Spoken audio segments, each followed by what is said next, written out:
그 어느 가정의 부인이 갑자기 목숨을 잃었습니다. 뭐 요즘에는 이제 장례를 다 병원에서 다 치르지만 옛날에는 가정에서 장례를 치르는데 이제 모든 이제 시간이 다 지나고 발인을 해야 되는 상황입니다. 그런데 문제는 그 관이 엘리베이터 안에 들어가지지가 않는 겁니다. 그래서 이제 할 수 없이 장정들이 여러 명 이제 그 관을 들고 가는데 이 평형을 유지하기가 얼마나 어렵습니까? 조심조심 이제 관을 들고 계단을 이렇게 이제 가는데 아무리 조심을 해도 이렇게 그 코너를 돌 때마다 자꾸 관이 부딪혀가지고 덜컹덜컹 이제 참 마음 아픈 일이에요. 그렇게 조심조심 이제 1층까지 다 왔는데 천신만고 끝 1층에 내려왔는데 갑자기 관 속에서 사람 소리가 들리는 거예요. 그 부인이 깨어났습니다.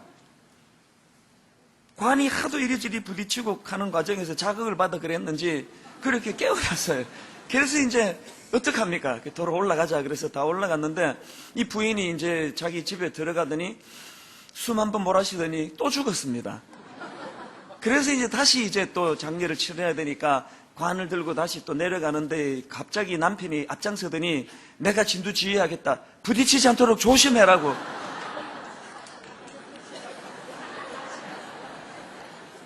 심각한 얘기 아니니까 너무 진지하게 듣지 마세요. 참 뭘 말하고 싶은 그 우스갯소리인지 참 뒤끝이 좀 씁쓸한 것 같아요. 또 이런 뭐 우스갯소리가 참 많은데 제가 알고 있는 이야기가 하나 더 있는데요. 이제 어떤 아내가 자기 남편한테 이렇게 물었습니다. 당신은 늘 지갑 속에 내 사진을 갖고 다니는데 왜 그러세요? 이제 기분 좋아서 하는 이제 이야기겠죠. 그랬더니 그 남편이 하는 말이 아무리 불가능한 문제라도 당신 사진을 꺼내보면 어떻게든 해결이 돼. 그래서 너무 기분이 좋아서 부인이 이렇게 말했습니다. 내가 당신에게 얼마나 기적적이고 영향력 있는 존재인 줄 아셨나 보지요? 그랬더니 남편이 적극적으로 동의하면서 이렇게 말했습니다. 맞아. 당신 사진을 보면서 이것보다 더 심각한 문제가 또 어디 있겠나 생각하면 만사가 두렵지 않아. 이런 류의 조크들이 굉장히 넘쳐납니다. 이게 참 씁쓸한 게 뭘 말해주는가 하니까 서로가 너무나 뜨겁게 사랑해서 결혼을 했는데 그게 다 쉽고 무덤덤하고 또 뭐 보니까 요 근래에 여자들 사이에 회자되는 그 농담인지 진담인지는 몰라도 남자 중에 제일 그 나쁜 남자는 퇴직하고 집에서 새끼 밥 꼬박꼬박 챙겨 먹는 남자다. 뭐 이런 류의 말들이 떠돌면은 마음이 정말 씁쓸합니다. 참 그러고 보면은 이 가정에서 일어나는 대인관계뿐만 아니고 지난 한 해를 살다 보니까 여러분 세상이 얼마나 살기가 어려웠습니까? 그런데 가만히 보면 지난 한 해 동안 어렵고도 어려운 것 중에 제일 힘들었던 것은 대인관계예요. 밥을 굶어서 힘들었던 게 아니고 병들어서 힘들었던 게 아니고 나를 아프게 하는 건 다 인간관계예요.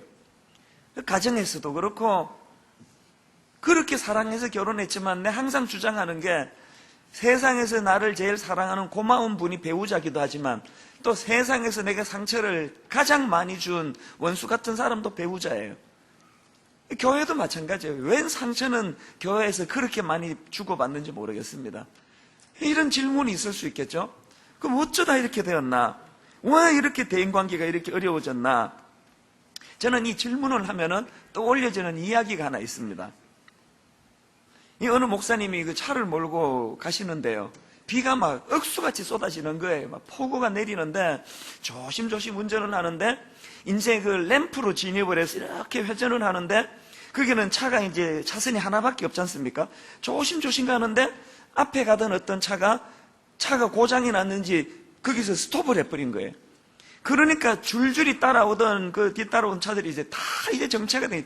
뒤돌아갈 수도 없고, 앞으로도 갈 수도 없고, 그러니까 처음에는 안 간다고 막 빵빵 그래 봤다가 소용이 없는 거예요. 그게 마음이 조급하니까 그 폭우에 사람들이 하나둘 이제 우산을 쓰고 나와가지고 이게 무슨 일이냐고 빨리 본네트 열어보라고 어떤 사람은 내가 차를 좀 볼 줄 아니까 도와주겠다고 빨리 열어보라고 막 그러는데 정작 그 차 주인은 본네트도 안 열고 하는 이야기가 뭐냐 하니까 이게 고장이 나서 그런 게 아니고 기름이 떨어져서 그렇다는 거예요.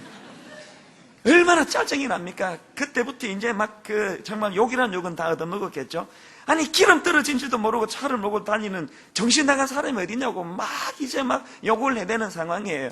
그러니까 얼마나 난감하겠습니까? 그 사람이 나지막하게 하는 말이 사실은 그 기름, 저는 계기판이 고장이 나서 자기도 몰랐다는 거예요. 그 목사님이 이제 여럿 중에 한 사람으로 있으면서 그 광경을 지켜보시면서 무슨 생각을 했냐 하니까, 오늘 우리 인간들 세계에서 일어나고 있는 모든 혼란, 어수선함, 다 이 문제다. 그러면서 이 목사님이 하시는 말씀이, 오늘 우리 인간들에게 이 양심이라고 하는 계기판이 고장이 났기 때문에 세상이 이렇게 혼란하고 복잡해졌다. 그런 이야기를 하시는 거예요. 그래서 제가 듣고 보니까 그게 너무 공감이 가는 이야기예요. 사실 우리 모든 사람들에게는 각자 나름대로의 양심이 있지 않습니까? 우리가 짐승이 아니잖아요. 그 나름대로 도덕성이 있고 양심이 있고 남에게 패기치지 않으려고 애쓰는 이런 게 다 있지만, 그런데 왜 결과는 이렇게 상처를 주고받는 이런 일이 일어나느냐는 거예요. 왜 그러냐 하니까, 내가 굳게 믿고 있는 이 계기판이 사실은 고장난 계기판이에요. 내 양심이 세상에서 제일 반듯한 것 같지만 그건 공평하지 않은 계기판이에요. 교회는요, 상처 제조기예요. 얼마나 교회 안에서 상처를 많이 받는지, 제가 한 번은 그 부흥회 인도하러 가가지고 어느 교회에서 한번 조사를 해봤습니다. 자, 여러분 중에 교회에서 상처받아본 경험이 있는 분 손들어 보라 그러니까 대부분이 다 들더라고요. 근데 깜짝 놀랐습니다. 그래서 제가 이렇게 말했습니다. 여러분 교회에서 상처를 정말 많이 받으셨네요. 그러면 반대로 누가 이렇게 상처를 많이 줬냐고, 이 중에 교회에서 상처 준 경험이 있는 사람 손들어 보라고. 그러니까 거의 안 들더라고요. 한 몇 명 들라 그러다가 대세가 안 드는 분위기니까 슬그머니 내리더라고요. 여러분, 그 희한하잖아요. 줬으니까 받았겠지. 그런데 인간들의 이 고장난 양심의 계기판이라는 게 뭔가 하면은, 받은 사람은 엄청 많은데 준 사람이 없는 게 인간 사회예요. 자기 기준으로. 이 잣대가, 자기 양심은 굉장히 공정하다고 생각하지만 사실은 그게 고장난 계기판. 그래서 어지간하면 동업은 안 하는 게 좋습니다. 제가 미국 이민 생활할 때 보니까 동업하다가 원수 맺는 걸 내가 여러 건 봤습니다. 왜? 양쪽이 다 고장난 계기판이에요. 자기는 굉장히 공정하다고 생각하는데 자기 쪽으로 기우는 거예요. 피차가 다 그런 거예요. 오늘 우리가 우리 자신을 가만히 되돌아보면은 이게 참 대인관계에 문제가 많은데 상대방도 문제가 있지만 내게도 문제가 많아요. 근데 오늘 본문 에베소서가 포함된 에베소서 5장과 6장을 보면은요, 여기에 너무나 아름다운 대인관계 모습이에요. 나중에 집에 가셔서 5장 22절서부터 이제 아내들이여 이렇게 시작하는 그 5장 22절서부터 오늘 본문 이르기까지 이거 대인관계의 모습을 한번 깊이 묵상해 보세요. 정말 아름다운 내용이 담겨 있습니다. 아내가, 남편이, 또 자녀가, 또 부모가, 또 직장 동료, 직장 상사가, 직장 아래 사람이 서로가 얼마나 화목한 모습이 본문에 담겨져 있는데, 그런데 여러분, 이렇게 관계가 회복된 본문을 제가 묵상하다가 발견한 게 하나 있습니다. 거기에 하나같이 그리스도가 개입이 되고 있다는 사실이에요. 한번 보시겠습니까? 자, 5장 22절. 아내들이여 자기 남편에게 복종하기를 죽게 하듯 하라. 이 주님이 지금 개입되어 있죠? 5장 22절. 남편들아 아내 사랑하기를 그리스도께서 교회를 사랑하시고 그 교회를 위하여 자신을 주신 같이 하라. 여기도 지금 그리스도가 개입이 되어 있죠? 6장 1절. 자녀들아 주 안에서 너희 부모에게 순종하라. 똑같습니다. 6장 5절. 종들아 두려워하고 떨며 성실한 마음으로 육체의 상전에게 순종하기를, 그 다음 보세요. 그리스도께 하듯 하라. 지금 같은 맥락 아닙니까? 9절에 상전들아 너희도 그들에게 이와 같이 하고 위협을 거치라. 이는 그들과 너희의 상전이 하늘에 계시고. 같은 이야기 아닙니까? 한 케이스도 예외 없이 주님이 개입이 되어 있습니다. 그래서 나와 너 사이는 상처를 줄 수밖에 없는 문제투성인데, 여기에 위에 계신 주인 되신 그분이 개입을 하시면 관계가 복원이 된다는 거예요. 사실 그 헬라어로 사람을 뜻하는 단어는 안트로포스라는 단어예요. 기재 그 단어 속에 뜻이 다 담겨 있는데, 예를 들면은 한자로 사람 인자는 뭘 강조한 겁니까? 인간은 누군가를 의지하는 존재다. 서로가 버팀목이 되는 존재다. 이거를 강조하는 상형 문자라면 이 헬라어로 사람을 뜻하는 단어는 이 안드로포스인데 이 단어는요, 직립이라는 뜻을 가지고 있습니다. 뭐가 강조됐을까요?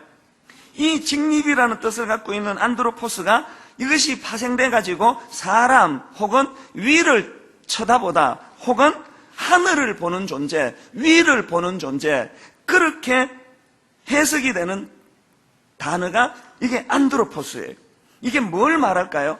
이 단어가 뭘 강조할까요? 처음부터 인간은 지원받을 때부터 위를 향한 존재로 지원받았다는 거예요. 이게 짐승하고 결정적인 다른 거라는 거예요. 여러분, 그 텔레비전에 스펀지라는 프로 아시죠? 거기에 이게 재밌는 퀴즈가 많이 나오는데 한 번은요, 그 스펀지에 이런 문제가 나왔습니다. 돼지는 공공을 볼 수 없다. 이런 두 글자짜리 퀴즈가 나왔습니다. 뭘까요? 정답은요, 돼지는 하늘을 볼 수 없다.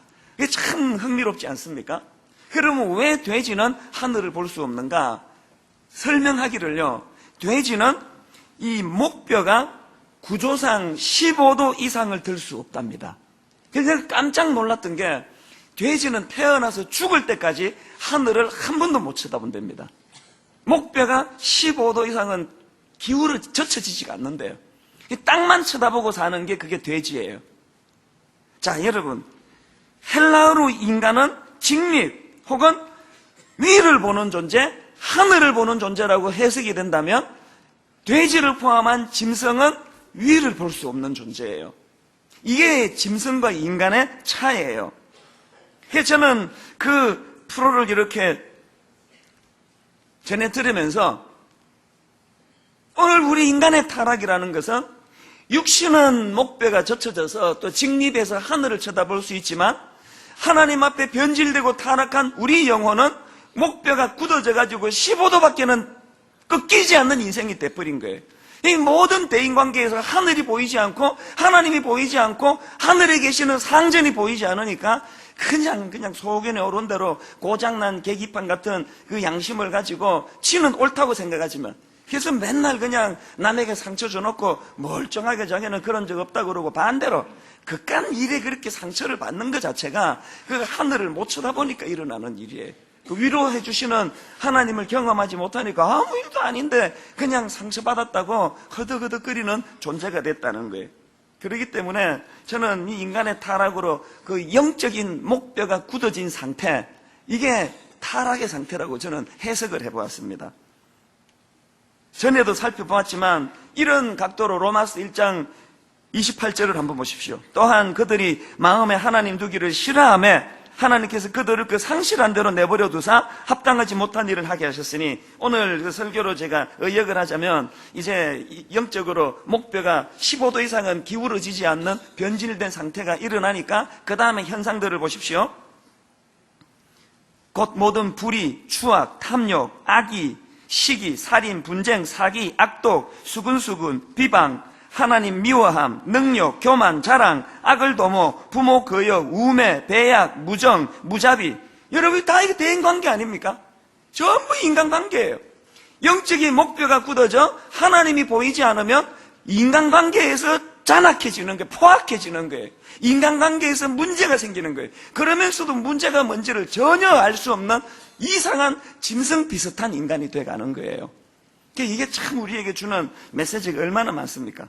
오늘 본문을요, 이런 관점으로 한번 살펴보시기 바랍니다. 5절에 보니까 종들아 두려워하고 떨며 성실한 마음으로 육체의 상전에게 순종하기를 그리스도께 하듯 하라. 이제 이 목뼈가 15도로 굳어있지 아니하고 유연해서 하나님 바라보고 하나님과의 관계를 맺는 사람들은요, 어떻게 한다고요? 종들은 상전에게 순종하는 존재가 된다는 겁니다. 사실은 지금 이 종들에게 권면하는 말씀이 5절부터 8절에 걸쳐서 나오지만 이 구조를 가만히 보면은요, 이거는 딱 그 5절에 나오는 순종하라는 그 한마디 요구하는 거예요. 그래서 이 순종하라라는 명령형 동사가 있는 이 5절이 주절이고 그 나머지 6절과 7절은 그 순종의 자세를 묘사하는 분사절입니다. 그렇기 때문에 이 영적인 목뼈가 이제 유연해져서 하나님을 볼 수 있는 아랫사람들은 순종해야 된다는 거예요. 순종하되 어떻게 해요? 5절에 보니까 두려워하고 떨며 이렇게 나와 있는데, 이 두려움이라는 것은 육체의 상전이 가진 권위를 진심으로 인정하는 마음의 상태, 이게 두려움이에요. 그런가 하면 그 다음 나오는 떨림이라는 것은 그 내면적 두려움의 외적인 표현, 이게 떨림이에요. 그러니까 그냥 가식적으로, 형식적으로 두려워하는 척하지 말고 진심으로 경외하는 마음으로 상전에게 순종하라는 겁니다. 그런가 하면 5절 중반에 나오는 이 성실한 마음으로 할 때 이 성실한이라는 단어도요, 원어로 보면 너희 마음의 단일함, 이게 무슨 뜻인가 하면은 위선이나 또 다른 저의가 없는 순전한 마음의 상태, 뭔가 의도를 가지고 다가가는 건 아부예요. 그거는 성실함이 아니에요. 정말 그분을 공경하는 마음으로, 존경하는 마음으로 순종하는 태도를 가지라는 거예요. 그런데 여러분, 문제가 뭐냐 하면은요, 이해가 안 되는 말씀이 하나 나옵니다. 베드로전서 2장 18절 19절을 한번 보십시오. 사환들아, 범사에 두려워함으로 주인들에게 순종하되 어떤 사람에게만 하지 말라고요? 선하고 관용하는 자들에게만 아니라, 그 다음 보세요. 또한 까다로운 자들에게도 그리하라. 여기서 까다롭다는 것은요, 원어로 보면 구부러졌다, 또 패역하다, 또 공평하지 않다. 이 충격 아닙니까? 우리가 입에 발린 것처럼 아부하지 말고 마음 깊이 존경심을 가지고 윗사람에게 순종하는데, 그 윗사람이 어떨 때 존경받을 만한 사람만이 아니라 패역하고 웃기지도 않고 인간 말종 같은 그런 사람에게도 순종하라는 거예요. 이제 이런 말씀 앞에 많은 우리 젊은 사람들은 또 시험에 빠질 거예요. 성경이 그런 거였나? 어떻게 그런 불의한 그 상전에게 내가 순종할 수 있나? 그것도 마음을 다해서. 근데 여러분, 열받으시겠지만 조금만 참고 그 다음 구절을 한번 보시기 바랍니다. 구절을 한번 보세요. 구절에 보니까 상전들아, 너희도 그들에게 이와 같이 하고. 그러니까 우리의 선입견을 버려야 되는 게요, 이 세상의 악한 구조는 권세자가 그 피권세자를 억누르고 압박하고 내가 뭐 존경을 받을 수 있든지 없든지 총칼 앞에 니들은 무조건 굴복해야 돼, 이것을 성경이 말하는 게 아니고, 이 성경의 말씀은 그 상전이 어떠하든 그 아래 사람이 어떠하든 우리가 살펴보고 있는 에베소서 5장 21절에 나오는 피차 복종의 정신을 가지려는 거예요. 그래서 우리가 깨달아야 되는 건, 우리 젊은 사람, 또 우리 자녀들, 또 우리 아랫사람, 또 우리 교회의 젊은 교역자들은 그 상전들에게 묻지도 말고 따지지도 말고 순종하려는 노력을 해야 된다는 거예요. 그런가 하면은 윗사람들, 우리 아버지 어머니, 또 담임 목사, 또 사장님, 이런 분들은 그런 아랫사람들이 기꺼이 순종하기에 갈등을 유발시키지 않는 진정한 어른이 되라고 그렇게 성경은 말씀하시는. 그리고 그 피차 복종의 정신으로 니들도 아랫사람에게, 젊은 사람에게, 너희 자녀에게 피차 순종하는 태도를 가져라.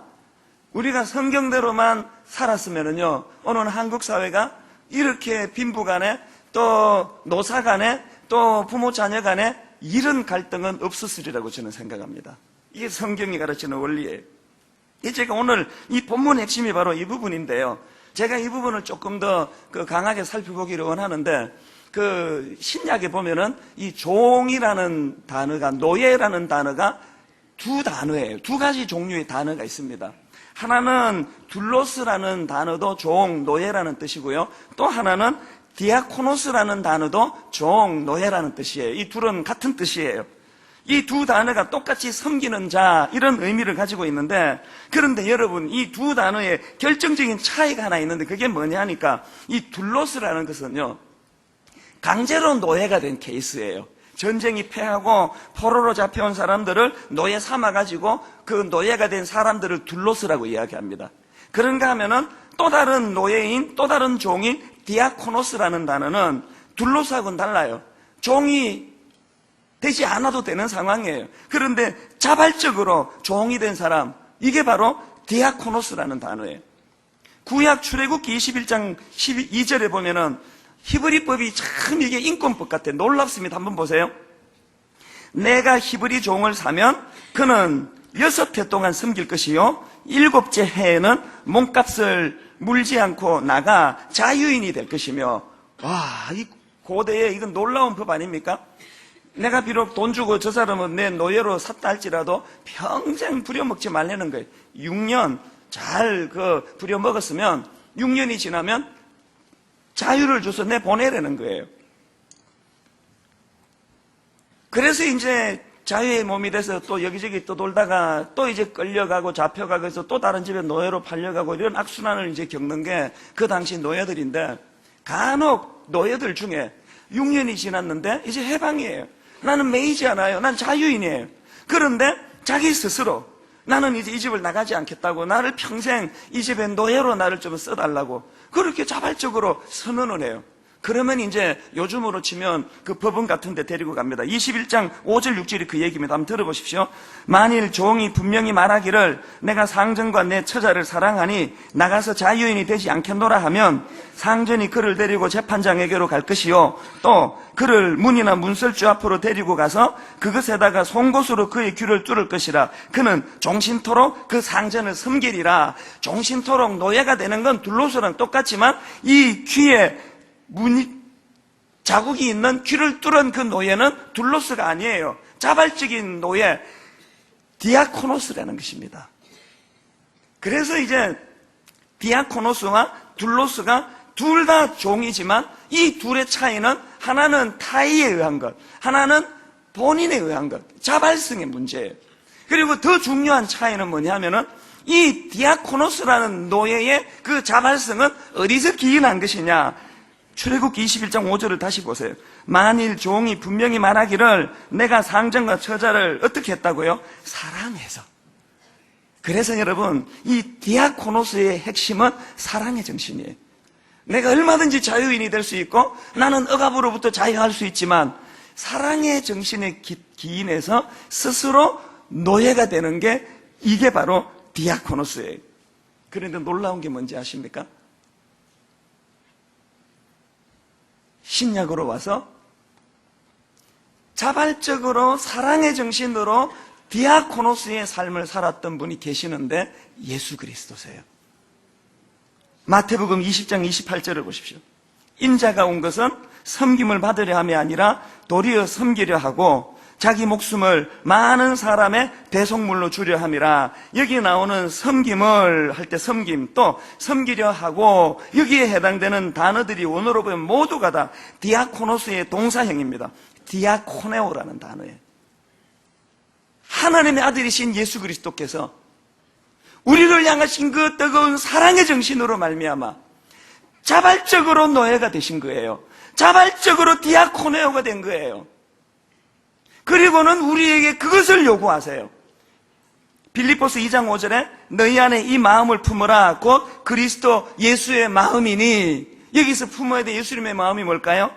디아코노스의 마음 아니겠습니까? 이거 한 구절만 봐도 오늘 이 땅의 기독교는 변질했습니다.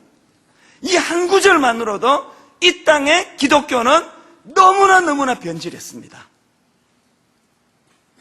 반박하실 수 있겠습니까? 기독교의 핵심은 자발적인 사랑의 정신으로 디아코노스가 되는 길이에요. 다락방이 왜 필요한지 아십니까? 성경 공부 딴 데 가서 해도 돼요. 큐티 나눔 혼자 해도 돼요. 다락방은 그런 성경 공부하려고 모인 데가 아닙니다. 다락방은 세상으로 나가 내가 온전한 디아코노스, 사랑에 기인한 자발적인 노예로 삶을 사는 일에 있어서 연습하는 장소가 그게 다락방이에요. 근데 여러분, 지난 한 해를 돌아보세요. 세상에 무슨 잡음이 다락방 안에 그렇게 많이 들립니까? 상처받는 순장은 왜 그렇게 많고, 또 상처받는 순원은 또 왜 그렇게 많습니까? 이상한 사람 하나 굴러 들어오면은 다락방에 쑥대밭이 된대요. 여러분, 그 이상한 사람 하나 그래서 보내준 거예요. 쑥대밭 만들려고. 이상한 사람 하나 쑥대밭을 만들 때 거기에 가슴을 찢으며 고통하며 탄식하며, 그럼에도 불구하고 스스로 자발적인 디아코노스가 되기 위하여, 자발적인 노예가 되기 위하여 훈련하는 것이 다락방이에요. 그래가지고 다락방에서요, 너무 우아하고 고상한 사람들이 이렇게 모여있으면은요, 그 진짜 이상한 다락방이에요. 진짜 놀고 있는 그 다락방은 그런 다락방이에요. 그럼 뭐하러 모여요? 그렇게 우아한 사람들끼리. 다락방은 눈물로 디아코노스, 자발적인 사랑으로 노예가 되는 훈련하는 것이에요. 여러분, 노예가 상처를 받습니까? 심부름 시킨다고? 자기 무시한다고? 노예가, 그것도 자발적으로 노예가 된 사람이 상처를 받느냐고요. 여러분 가정이 회복될 수 있는 유일한 길 하나 알려드릴까요?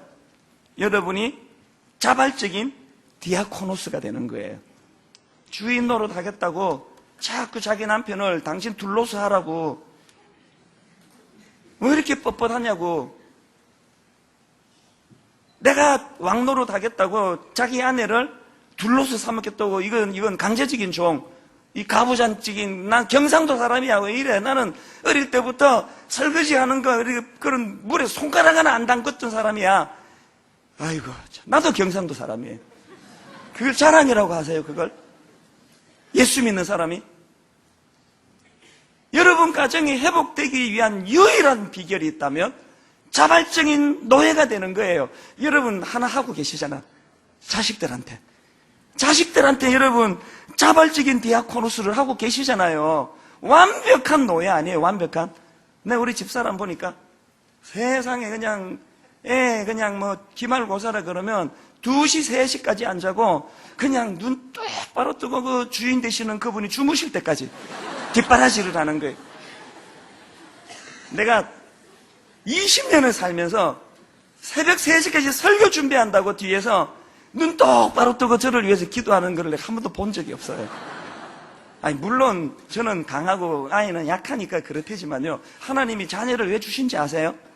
우리에게 뭘 보여주려고? 야, 너 마음만 먹으면 디아코노스 할 수 있어. 마음만 먹으면 할 수 있어. 의지가 없는 거야. 능력이 없는 게 아니야. 그걸 가르쳐 주시는 거예요. 여러분 자녀에게 스스로 노예가 될 수 있다면 모든 사람들에게도 그렇게 할 수 있습니다. 저는 여러분 가정에서, 여러분 직장에서, 특히 분당 우리 교회에서 신앙생활할 때 여러분이 디아코노스가 되세요. 저는 오늘 교회를 들어오다가요, 이 추운데 거룩한 디아코노스를 제가 봤습니다. 주차 봉 들고 계시더라고, 그 노예님께서. 이 추운데 자발적으로 땡전 한 푼 교회에서 돈 주는 거 없는데. 주차부가 놀라운 게 뭔지 아세요? 폭우가 쏟아지면 갑자기 사람들이 막 모인대요. 폭설이 내리면 당번도 아닌 사람들이 막 모인대요. 그 희한하잖아요. 오늘 내 차례가 아니라서 할렐루야 그럴 것 같은데, 사랑에 기인한 자발적인 노예들은 그런 섬김의 모습을 보여요. 교육관을 오픈하고 나니까 많이 불편해요. 또 이제 상가 지역이니까 차를 가지고 가지 말자, 이웃에게 폐가 된다 그랬더니 너무나 많은 사람들이 그 순종을 해주셨는데, 그러니까 보니까 이곳저곳에서 불평이 많아요. 이 목사님은 지하철 내려가지고 얼마 안 된다더니 추워 죽는 줄 알았다고. 걸려가지고 그냥 다 얼어붙는 줄 알았는데, 그렇게 하고는 겨우 본당에 들어가려고 딱 갔더니 엘리베이터 타려고 하니까 노약자만 타시라고 그러면서 계단으로 가라더래요. 그래서 짜증나가지고 올라가니까 7층까지 가야 되더래, 7층까지. 그래가지고 내가 이게 뭐냐고 막 너무 화가 나더라는 거예요.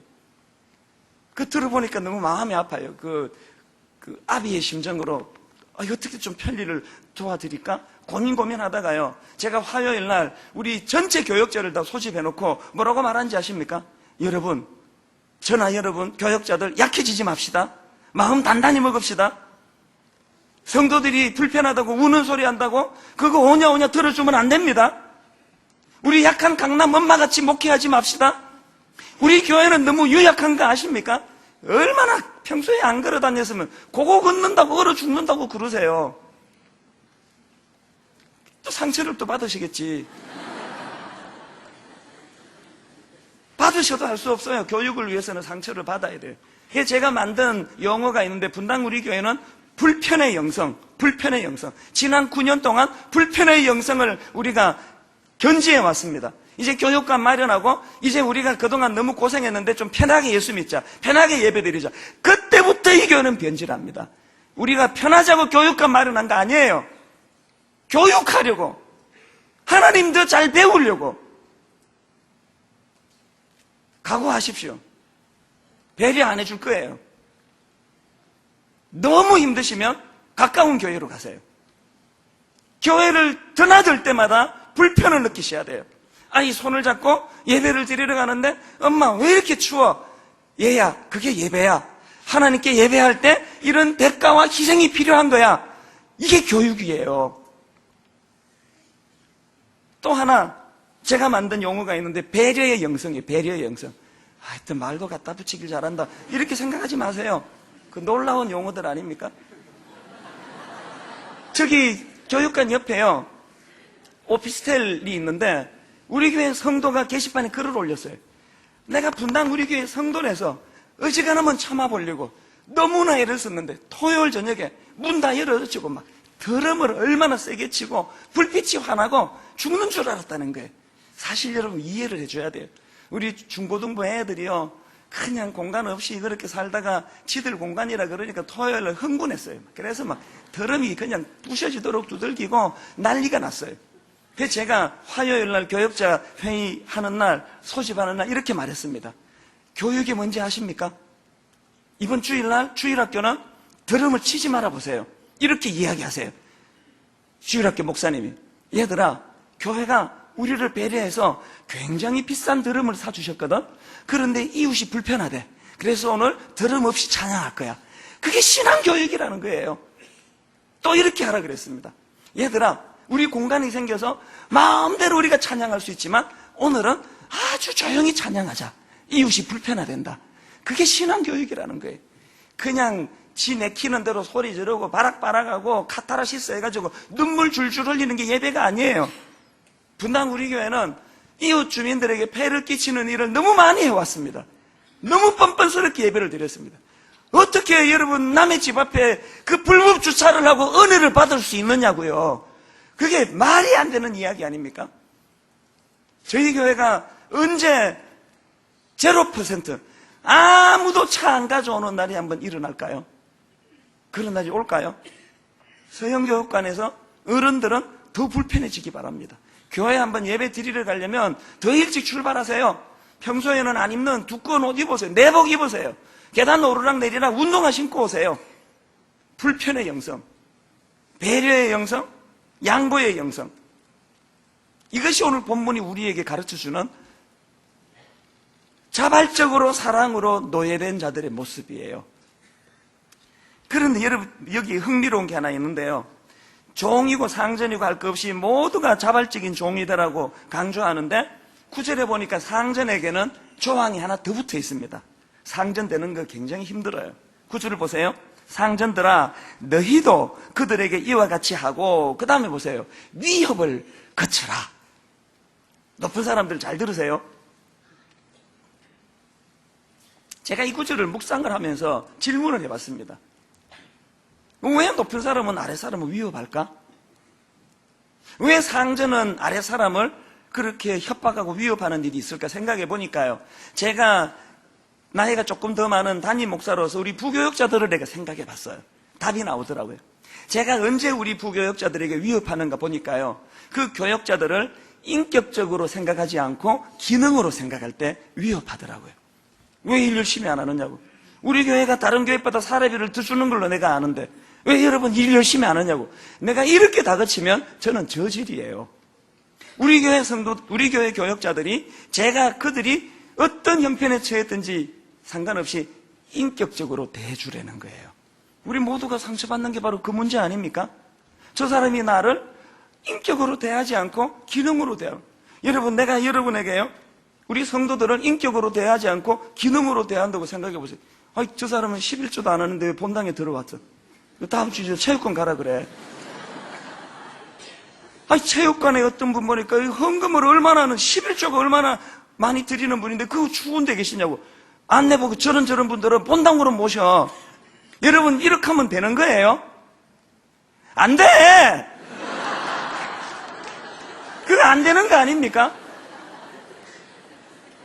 그 프로를 또 다 보시는군요.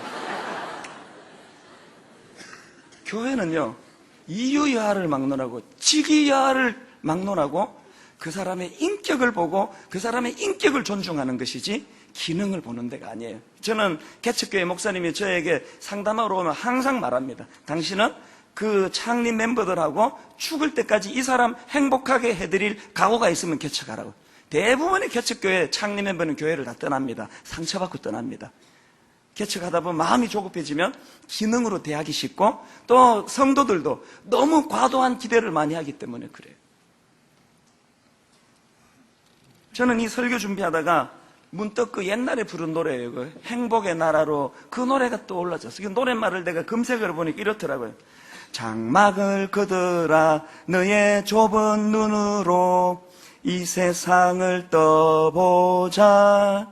창문을 열어라 춤추는 산들 바람을 한번 또 느껴보자.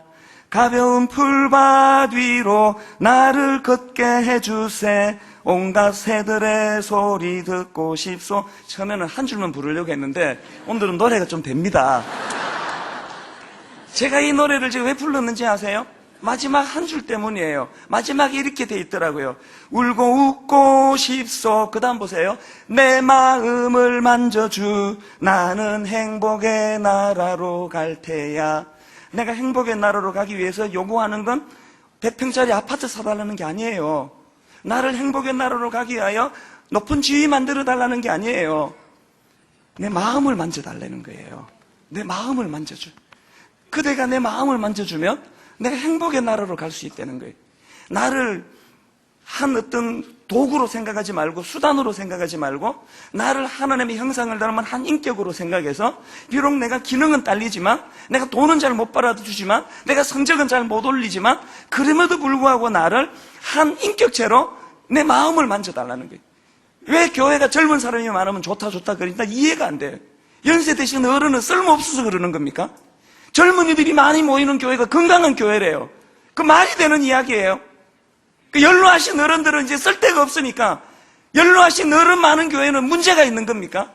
이게 전부 기능으로 대하는 거 아닙니까? 교회는 연로하신 어른이 많으시건 애가 많으시건 다 좋은 거예요. 그리고 교회는 세상에서의 어떤 기준으로 판단하지 아니하고 그 마음을 만져주는 것이에요. 내 마음을 만져줘. 나는 직장에서 상처를 많이 받아요. 내 윗사람이 나를 자꾸 기능을 가지고 내게 강압적으로 대하니까요. 저는요, 젊은 형제 자매를 보면 참 슬퍼요. 2주 전에 제가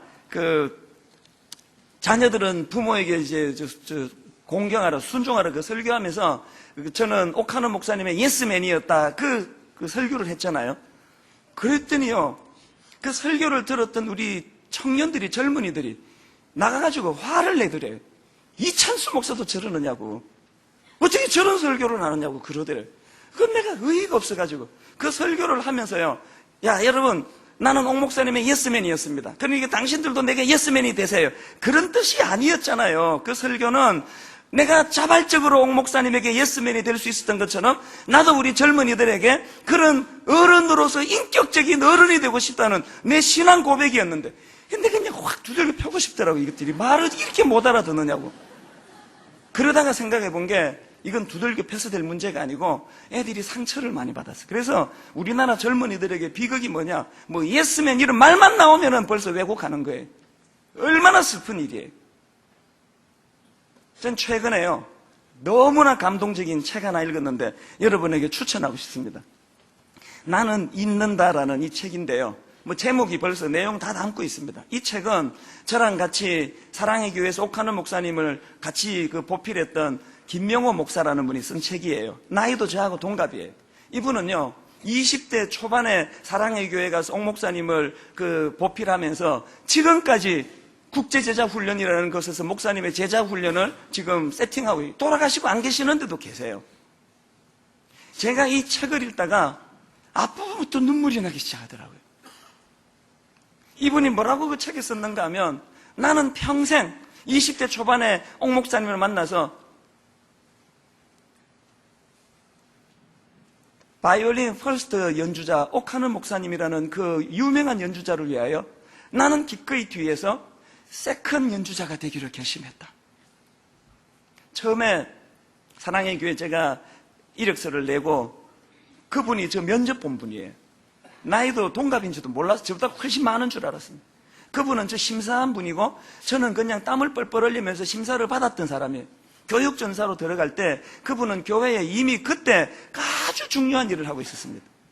그렇게 하고 세상적인 말입니다. 세상적인 말로 1년 지나고 2년 지나고 3년 지나고 저는 자꾸 계단을 타고 올라가기 시작했어요. 청소년 사역자로 이름이 알려지고 책도 내고 그렇게 하고 급기야는 이런 단임 목사가 돼서 굉장히 축복을 내가 누리고 있는데, 그 김용호 목사님은 내가 20년 전에 저 심사해 주던 그때나 지금이나 그 자리예요. 답답하지 않겠습니까? 그런데 이 책에 보니까 그게 아닌 거예요. 그래서 제가 참 많이 눈물이 나더라고요. 그래서 제가 이 책을요, 우리 교회 교역자들 전부에게 이 책을 다 나눠줬습니다. 또 모르죠. 어떤 교역자는 받아보고 또 이렇게 하라는 거 아니야, 뭐 그렇게 생각할지 모르겠는데, 그런 게 아니고요.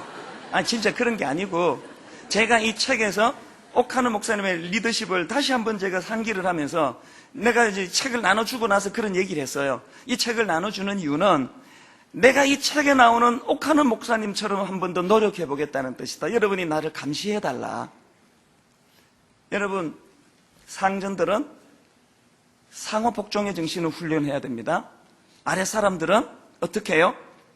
이유야를 막론하고 존경스럽지 않은 윗사람이라 할지라도 우리가 순종하고 공경할 때 그 강팍한 윗사람도 변화될 줄 믿습니다. 이게 기독교의 핵심입니다. 결론을 맺으려고 합니다. 예수님께서 우리에게 보여주신 가장 중요한 모본 디아코노스, 자발적인 노예, 사랑을 근거한 노예, 그 길을 우리가 따라가기를 주님이 원하십니다. 우리 이 찬양 같이 부르실 때 성령님 진정 저에게 디아코노스의 은혜를, 자발적 노예의 은혜를 주시옵소서. 함께 찬양하시겠습니다. 거룩하신 성령이여.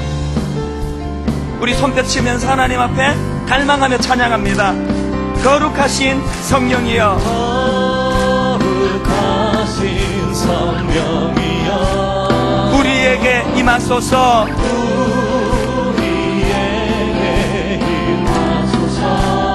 성령님, 성령에 불러오셔서 세상 헛된 마음 태우소서.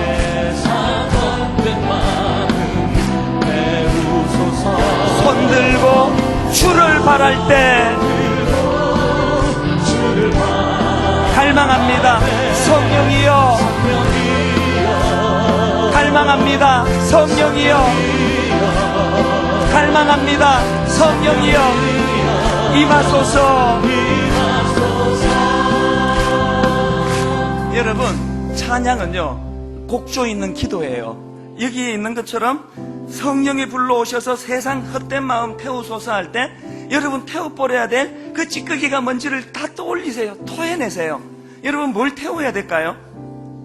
내 행복을 위하여 내 주변 사람을 둘러서 삼으려는 그 악한 태도, 내 유익을 위해서 내 주변 사람들 모두를 노예 삼으려고 하는, 둘러서 만들려고 하는 내 이 태도를 다 태워버리고 주님이 본을 보여주신 것처럼 내가 디아코노스의 자리로 들어가기를 갈망하는 태도, 이게 성령 충만한 우리가 구해야 되는 덕목이에요. 믿음 좋아 보이는 여러분 고맙습니다만 더 낮아져야 돼요. 더 내려가야 돼요. 권리를 포기하셔야 돼요. 교회에서 상처받았다는 말은 더 이상 하시면 안 되는 거예요. 노예에게는, 사랑으로 자발적으로 노예된 분에게는 상처가 없어야 됩니다. 없기를 바랍니다.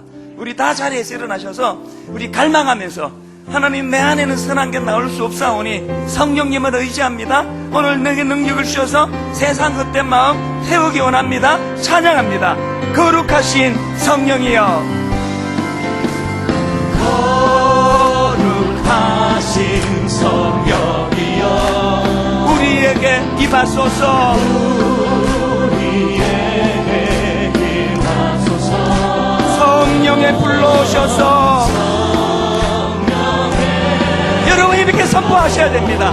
세상 헛된 마음 태우소서. 세상 헛된 마음 태우소서. 손 들고 주를 바랄 때 나는 할 수 없지만 성령님 오셔서 하시옵소서. 성령이여. 성령이여. 성령이여. 거룩하신 성령이여. 거룩하신 임하소서.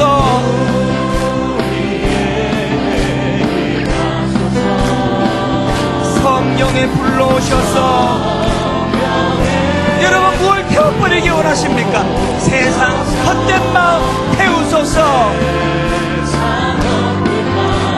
마음을 다하여 갈망하며 고백합니다. 손들고 주를 바랄 때 성령이여 성령이여 성령이여 임하소서. 우리 천천히 묵상하며 손들고 주를 바랄 때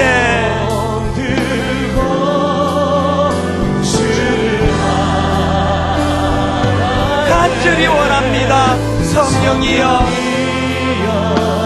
갈망합니다. 성령이여 성령이여 임하소서. 교회되게. 여러분, 저는 오늘 예배를 마무리하기 전에 위로해 드리고 싶은 분들이 계세요. 지금 가정을 위해서 또 교회를 위해서 기꺼이 디아코노스의 삶을 사시는 분, 그러다가 지치고 그러다가 아파하고 그러다가 상처를 받으신 분들. 사람들은요 자발적으로 낮아지는 사람은 우습게 여깁니다. 사람은 뒤꿈치를 들고서라도 올라서려는 사람들을 귀하게 보지 자발적으로 노예의 길을 걷는 사람을 얼마나 우습게 여기는지 모릅니다. 예배 중에 성령님이 위로해 주시기를 바랍니다. 사람들은 너를 우습게 할지 몰라도 나는 너의 가치를 충분히 알고 있다. 힘 주신다면 또 한 주간 기꺼이 주님 디아코노스의 자발적인 노예의 자리로 가 가정과 교회와 직장을 섬기게 하여 주시옵소서.